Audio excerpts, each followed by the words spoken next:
That rusty Honda is embarrassing our family, my brother Marcus shouted across the parking lot of the Riverside Country Club. Get a real car or don't come around. I looked down at my keys, then back at my 2014 Honda Civic. It wasn't rusty, I kept it in excellent condition, but it certainly didn't fit in among the BMWs, Mercedes and Porsches that filled the lot during our monthly family gathering. The car runs fine, Marcus, I said quietly. That's not the point. His face was red with embarrassment. Do you see what everyone else drives? Do you understand that people judge our entire family based on appearances? Our sister Victoria nodded in agreement from beside her gleaming white Range Rover. Emma, you're 31 years old. It's time to grow up and invest in something that reflects your status. What status? Marcus laughed bitterly.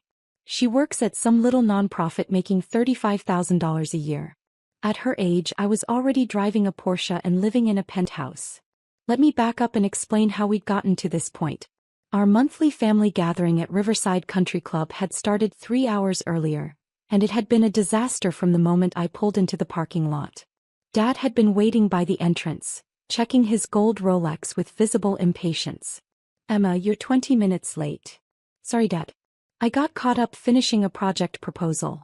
Another one of your computer projects? Victoria had asked dismissively as she walked up in her designer heels and $2,000 dress. How are the keyboard lessons going? I teach comprehensive technology skills to underprivileged children. Right, charity work, Marcus had chimed in, straightening his $500 tie. When are you going to get serious about building a real career? Inside the club, the interrogation had begun in earnest. We'd been seated at the family's usual table in the main dining room, surrounded by the city's elite business families. The Hendersons were at the next table. He was the mayor. She owned 3 boutique hotels. The Pattersons sat across the room. Both were surgeons who'd built a private practice empire. The Williamses held court near the windows, real estate moguls who'd developed half the city's upscale neighborhoods. Look around, Emma, Mom had said, gesturing subtly at the other families. These are successful people. Their children drive appropriate cars, wear quality clothes, live in respectable homes. I live in a perfectly good home. A starter house in Millbrook? Victoria had scoffed. That's where college graduates live for 2 years before moving up to something better. Some of us care more about mortgage-free living than impressing neighbors, I'd replied. That's when Marcus had really gotten started. Mortgage-free? Emma, you're 31. You should be building wealth, not just avoiding debt. You should be investing in appreciating assets, not just scraping by. I am investing. In what? Your Honda. Victoria had laughed. That thing is 10 years old. It's 7 years old and it's reliable. Dad had shaken his head sadly. Sweetheart, we're trying to help you understand something important. Success isn't just about being comfortable. It's about building something impressive, something that commands respect. Like what Marcus has built? I'd asked. Marcus had smiled proudly. Exactly. I'm a senior partner at Henderson Morrison and Associates. I bill $400 an hour. I drive a Porsche 911, I live in a downtown penthouse, and I'm closing on a vacation home in Aspen next month. And Victoria? I own 3 high-end boutiques in the shopping district, Victoria had announced. My stores generated $1.2 million in revenue last year. That's impressive, I'd said genuinely. Now tell them what you do, Mom had prompted hopefully. I run educational programs that teach technology skills to children who can't afford computers at home. The table had fallen silent. Around us, I could see members of other prominent families enjoying their conversations about business deals, investment portfolios, and vacation homes. That's nice, Dad had said finally. But what's your 5-year plan? What are you building toward? I'm building toward helping more children gain access to technology education. Marcus had sighed heavily. Emma, that's not a business plan. That's a hobby with good intentions. I disagree. Look, I appreciate that you want to help people, Victoria had said in the condescending tone she'd perfected over the years. But you can't live your whole life as a volunteer. You need to think about your future, your retirement, your ability to contribute meaningfully to society. I believe I am contributing meaningfully. By what metric? Marcus had challenged. How many people have you employed? How much tax revenue have you generated? What kind of economic impact are you making? I'd started to answer, but Dad had cut me off. The point is, sweetheart, we're concerned about your long-term prospects. Teaching computer basics to kids is admirable, but it's not sustainable as a career. Why not? Because nonprofits don't pay well, Mom had explained patiently. Because you're not building any equity or ownership. Because you're essentially limiting yourself to whatever grants and donations you can secure.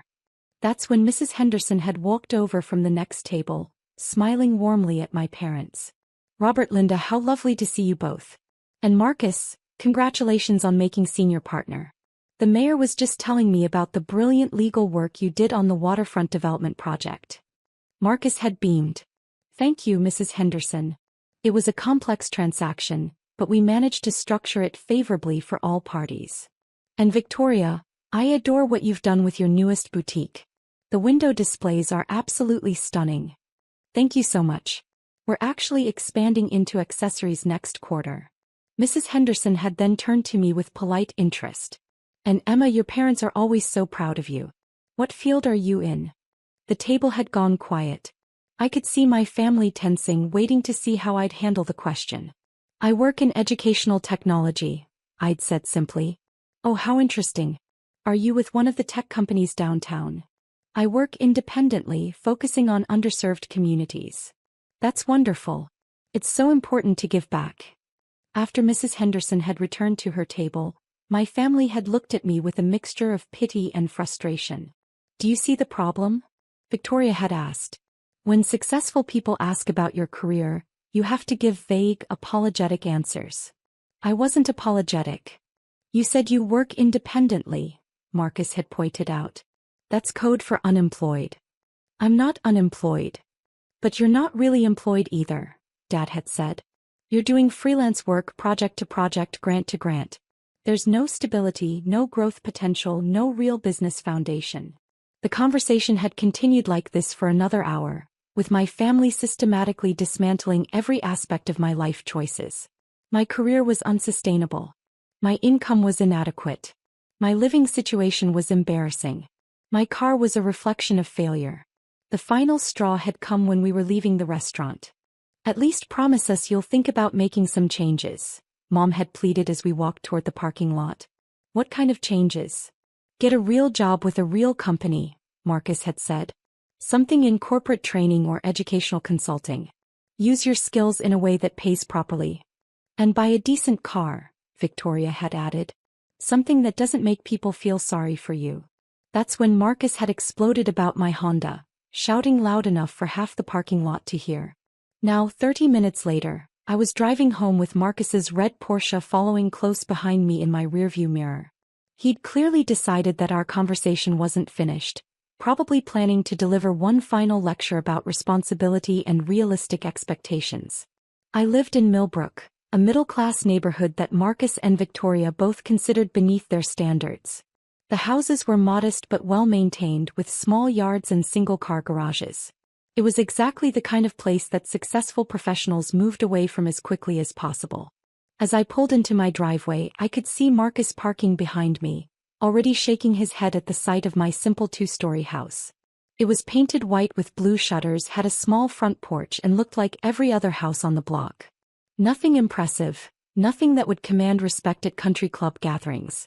Marcus got out of his Porsche and walked toward me with the determined stride of someone who'd spent the entire drive preparing his arguments. Emma, I followed you because we need to finish this conversation. What conversation? The one about your future. About making better choices. He gestured at my house. Look at this place. It's fine for a starter home, but you've been here for 4 years. When are you going to upgrade? When are you going to start building real equity? I own this house outright, Marcus. That's not the point. The point is growth, progression, moving up in the world. He looked at my Honda sitting in the driveway. And that car needs to go. I don't care if it runs fine. It makes you look like you're struggling. I'm not struggling. Then prove it. Show me one thing in your life that demonstrates success. One thing that shows you're building wealth instead of just scraping by. I looked at my brother, who had spent the entire evening lecturing me about appearances and status symbols, who was so concerned about what other people thought that he couldn't see past his own assumptions. Marcus, Since you're so concerned about cars, would you like to see my collection? Your collection? He snorted. What, do you have two Hondas hidden somewhere? I walked to my garage and pressed the button on my key fob. The large door began to rise slowly. These are my weekend cars, I said as the door revealed the contents of my garage. Inside the spacious three-car garage sat a midnight blue Lamborghini Huracan EVO, a silver Aston Martin DB11, and a black Ferrari 488 GTB. The combined value was approximately $750,000. Marcus stood frozen in my driveway, his mouth hanging open, his carefully prepared lecture forgotten. What? How? Where did you get these? I bought them, I said calmly, walking over to run my hand along the Ferrari's sleek surface. With what money? You work at a non-profit making $35,000 a year. Marcus, you're absolutely right that I work with underprivileged children. What you don't know is that I don't work for a non-profit organization. I own several of them. What do you mean you own them? Future Minds Foundation, Digital Dreams Initiative and Technology Access Alliance. Combined, we serve over 15,000 children annually across 23 states. Marcus was still staring at the cars, his brain trying to process what he was seeing. But that doesn't explain how you can afford. Because those foundations are funded by my primary business. The one you've never bothered to ask about despite dismissing it as computer projects for the past 8 years. I pulled out my phone and showed him the app I'd been working on during family gatherings, the one they all thought was me playing with technology. Digital Learning Dynamics. We create comprehensive educational software platforms for schools, corporations, and government agencies.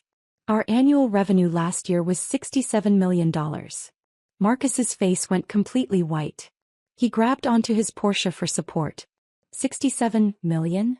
$67.3 million in revenue, with a net profit of $31.8 million. We have active contracts with 1,247 school districts, 89 Fortune 500 companies, and 12 government agencies. I opened the hood of the Lamborghini, revealing the pristine V10 engine. This particular car cost $267,000. I paid cash because I don't believe in financing luxury items. You paid cash. For all 3 cars. The Aston Martin was $198,000. The Ferrari was $280,000. I also paid cash for this house, which I had completely renovated and expanded last year. Marcus looked around my property with new eyes, suddenly noticing details he'd missed. The driveway wasn't just concrete. It was decorative pavers that probably cost $15,000. The landscaping wasn't simple. It was professionally designed and maintained. The garage wasn't standard. It was oversized and climate-controlled. Emma, I don't understand. If you have this much money, why do you live so normally? Because I value substance over appearances. Because I'd rather invest in my business and my charitable work than in impressing people at country clubs. But the Honda gets excellent gas mileage, is reliable, and doesn't make me a target for theft or carjacking. It's practical daily transportation. I walked him around to the side of the garage, where he could see into my home office through a large window.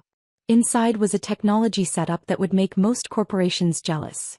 12 large monitors arranged across 3 workstations, servers humming quietly in a climate-controlled rack, and equipment worth at least $150,000. This is where I built Digital Learning Dynamics. This is where I manage contracts worth tens of millions of dollars. This is where I design educational programs that are transforming how children learn technology skills. Marcus pressed his face against the window, staring at the sophisticated setup. But you never said anything. You let us all think you were just doing charity work. I'm doing charity work. That's the point you're missing. My business generates enough profit that I can fund extensive charitable programs while still building personal wealth. My phone rang, interrupting our conversation.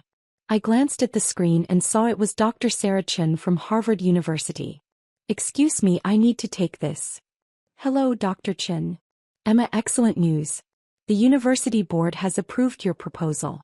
Harvard will be implementing Digital Learning Dynamics across all our computer science and education programs starting next semester.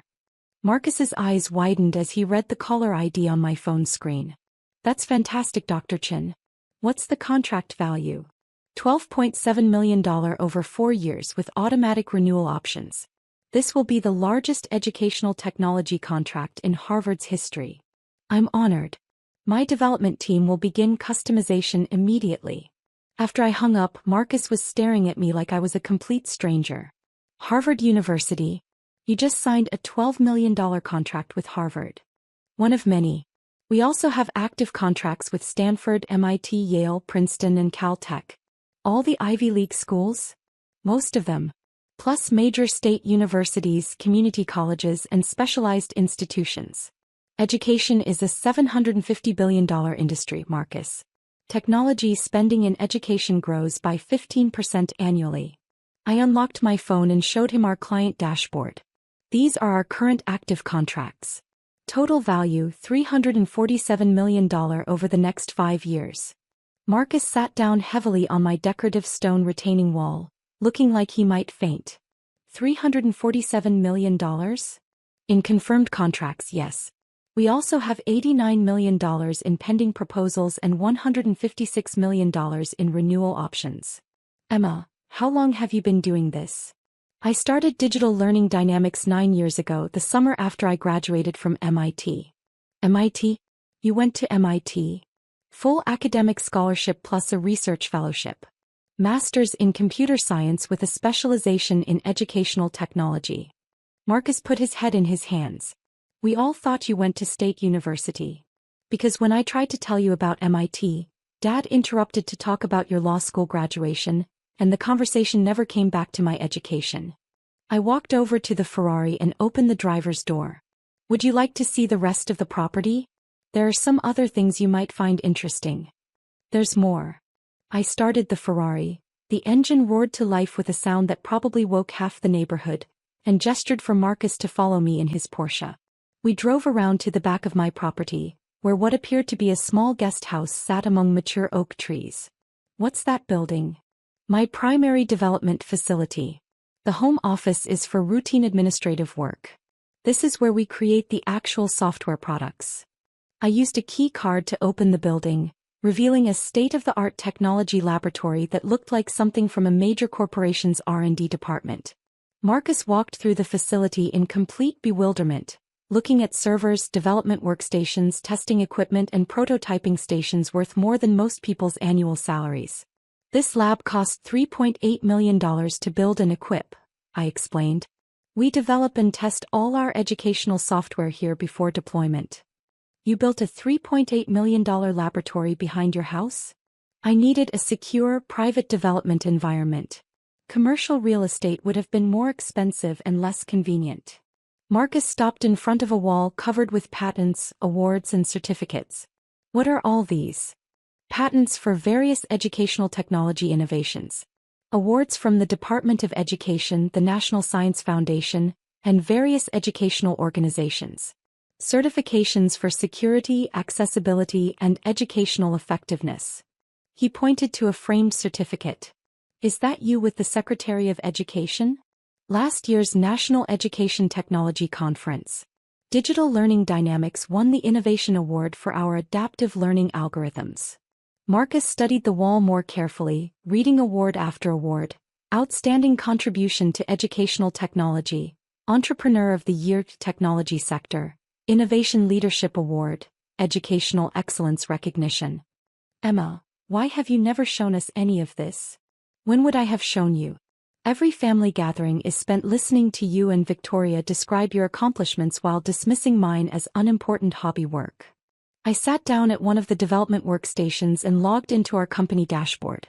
These are our real-time business metrics. Currently, 1.3 million students are actively using our learning platforms. Our software is deployed in 47 states and 18 countries. Today's revenue will be approximately $290,000 per day.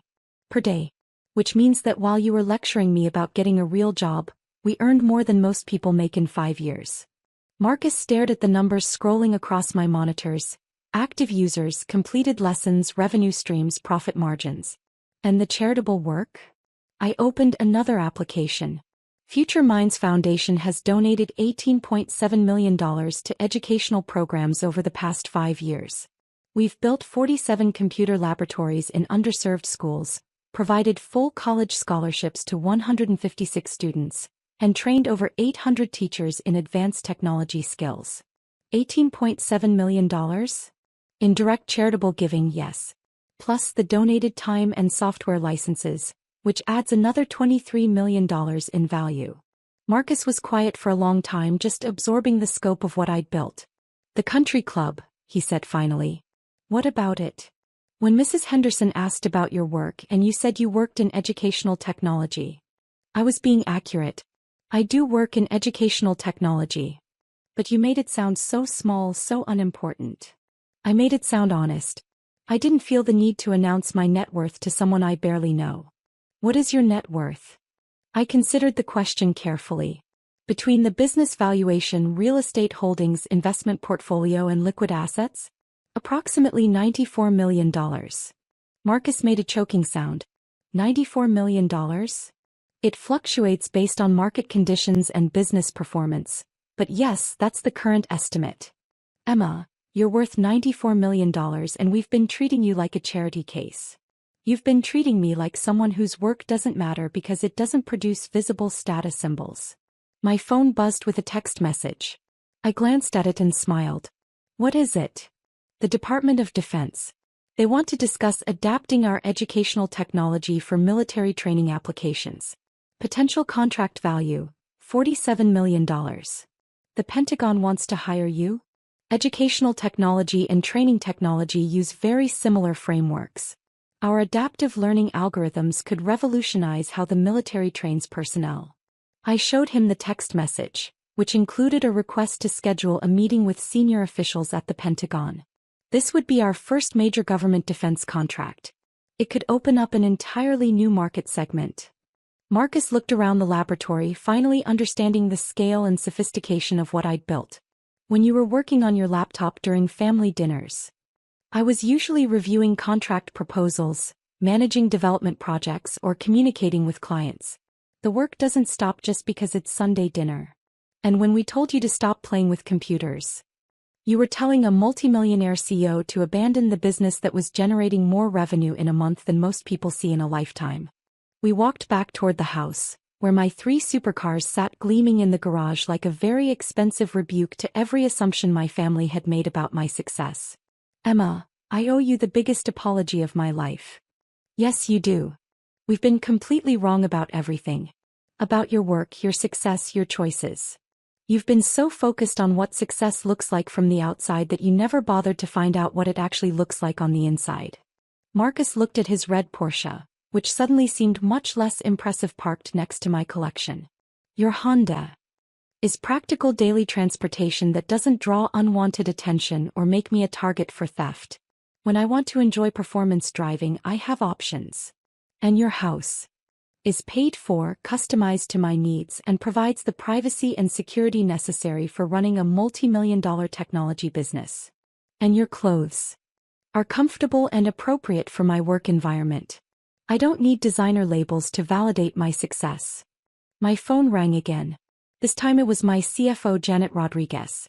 Hi, Janet. Emma, I wanted to give you the final numbers for Q4. Revenue was $21.4 million, up 43% from last quarter. Net profit was $12.8 million. Marcus's jaw dropped as he overheard the numbers. Excellent. What's our cash position? $31.7 million in liquid assets, plus the $18 million in the expansion fund. Perfect. Go ahead and authorize the new East Coast facility. Already in progress. The Boston Development Center will be operational by March. After I hung up, Marcus was staring at me with something approaching awe. $31 million in cash? Operating capital. We maintain significant liquid assets to fund expansion, handle large development projects, and weather any economic downturns. And you're opening another facility? Our third major development center. We have the main facility here, a secondary center in Austin, and now Boston. The East Coast location will help us serve our Ivy League clients more effectively. Marcus sat down on my front steps, overwhelmed by the scope of everything he'd learned.